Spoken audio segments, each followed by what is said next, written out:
Every branch of the US military tested 9 different handguns. Glock was there, Beretta was there, Smith & Wesson was there. But when the dust settled, the winner wasn't the pistol most people expected. And the reason why might completely change how you think about buying a 9mm. If you've ever stood in a gun store staring at a wall of black polymer pistols that all look the same, feel the same, and cost about the same, only to leave more confused than when you walked in, this video is for you. Most people think the best 9mm is whatever their friend carries, or whichever pistol gets the most YouTube praise, but that's the wrong way to look at it. These guns have been pushed through some of the toughest testing imaginable: military trials, law enforcement evaluations, endurance torture tests, and hundreds of thousands of rounds. And when you follow the evidence instead of the hype, a much clearer picture starts to emerge. Today, we're looking at 4 pistols. In order, each one solves a problem the previous one couldn't. And by the end, you'll know which one actually fits your needs, not just which one has the loudest marketing. Let's start with the pistol that appears on almost every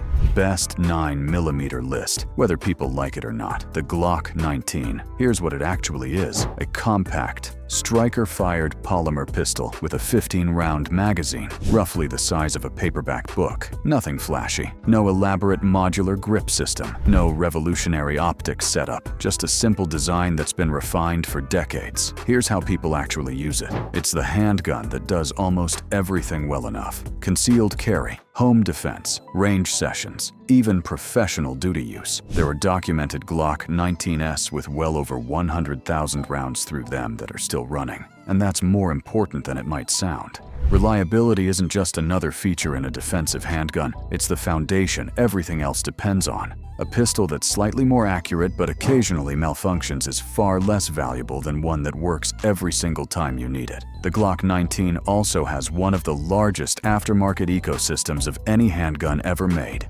Holsters, sights, magazines, triggers, lights. You can customize almost every part of it. That's not marketing hype. It's what naturally happens when a design proves itself over more than 30 years. But here's the catch: the Glock's greatest strength is also its biggest weakness. It does everything well, but it rarely feels like the absolute best at any one thing.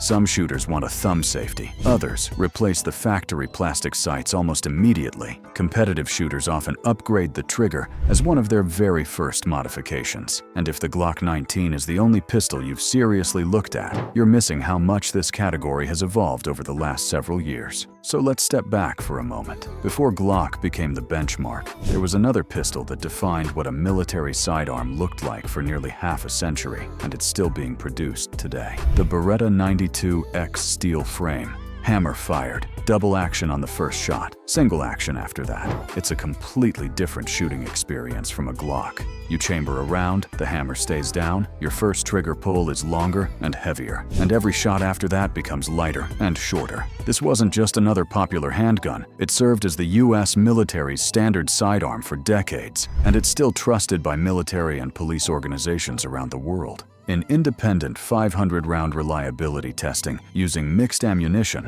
from inexpensive range loads to defensive hollow points, it completed the test without a single malfunction. And here's why that still matters today. That heavier first trigger pull isn't a design flaw, it's intentional. It provides an extra margin of safety under stress by requiring a more deliberate first shot. At the same time, the steel frame absorbs noticeably more recoil than lightweight polymer pistols. The result? From a bench in single-action mode, the Beretta can produce 2-inch 5-shot groups at 15 yards. That's exceptional accuracy from a pistol many people dismiss as simply old. But this is where the story takes a surprising turn. In 2017, the US Army launched the most demanding handgun competition in its history to replace the Beretta. Nearly every major manufacturer entered. Glock even modified a G19 with a thumb safety specifically for the trials. Smith & Wesson competed. Heckler & Koch entered the VP9. More than 2 million rounds were fired during testing. And when everything was over, the winner wasn't another hammer-fired pistol, and it wasn't Glock.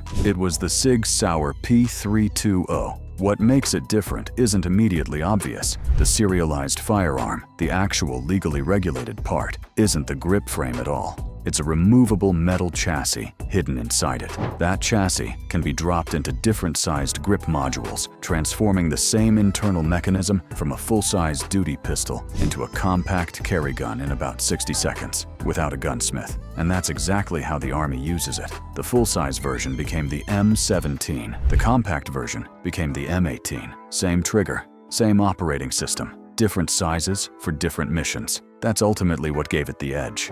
The Army wasn't simply looking for one reliable handgun. It wanted an entire system capable of serving everyone from a 4-star general to a special forces operator, while keeping the same core operating platform. And even if you'll never wear a military uniform, that flexibility still matters. Instead of forcing yourself to adapt to one grip size forever, the pistol adapts to you. Small hands, large hands, competition shooting, concealed carry. One platform can evolve with your needs instead of forcing you to buy another handgun. That's a completely different philosophy from hope the gun fits. But here's something almost nobody talks about. Despite winning one of the biggest military contracts in history, the P320 wasn't actually built from a blank sheet of paper. It evolved from earlier Sig designs, which raises an interesting question. What happens when a company starts completely fresh, using everything the industry learned from the Glock, the Beretta, the P320, and decades of real-world experience? That pistol already exists. When it launched in 2023, most people outside the firearms industry barely noticed. It's the Springfield Armory Echelon. This is a striker-fired, modular handgun developed by Springfield and its Croatian manufacturing partner specifically to challenge the Glock 19 in the category Glock has dominated for years. Modern optics, ready-duty pistols, and the performance numbers are hard to ignore. Independent testing put more than 2,000 rounds through the pistol across 8 different ammunition types, producing better than 99.8% reliability. Its factory trigger breaks cleaner and lighter than a standard Glock 19, and its optics mounting system allows red dots to attach directly to the slide without adapter plates, maintaining 0 across multiple optics. That may sound like a small detail. It isn't. Adapter plates have long been one of the biggest complaints among red dot pistol owners, and this design addresses that problem from the beginning. But here's what really gets people's attention. A police department with nearly 1,000 officers signed a $2 million contract to transition its duty pistols to the Echelon. Departments don't spend that kind of money because a trigger feels slightly nicer. They do it because over millions of rounds and thousands of officers, small improvements in reliability and ergonomics can make a meaningful difference. So where does that leave these 4 pistols? If you want the deepest track record, unmatched aftermarket support, and decades of proven reliability, the Glock 19 still earns its reputation. If you prefer a steel frame handgun with softer recoil and a traditional manual of arms that builds in an extra margin of safety, the Beretta 92X remains an outstanding choice. If versatility matters most, one platform that adapts to different roles and different shooters without replacing the entire firearm, the Sig P320 stands apart. And if you're looking for the newest approach to duty pistols with refined ergonomics, an innovative optics system, and a platform designed to challenge the industry's longtime benchmark, that's where the Springfield Echelon enters the conversation. The truth is, none of these pistols are the wrong answer. They're simply 4 different answers to 4 different problems. The real mistake isn't choosing one over another. It's choosing before you understand what problem you're actually trying to solve. So now you know why the Glock 19 earned its reputation through decades of proven performance, why the Beretta's old-school trigger is actually one of its greatest strengths, why the US military invested in a modular chassis system instead of a traditional frame, and why one of the newest pistols on the market is already winning police contracts instead of just shelf space. And if you carry a firearm for personal defense, there's one decision that's arguably even more important than the pistol itself: the ammunition you load into it. Because the wrong ammunition can cancel out every advantage your handgun has. That's exactly what we're breaking down in the next video.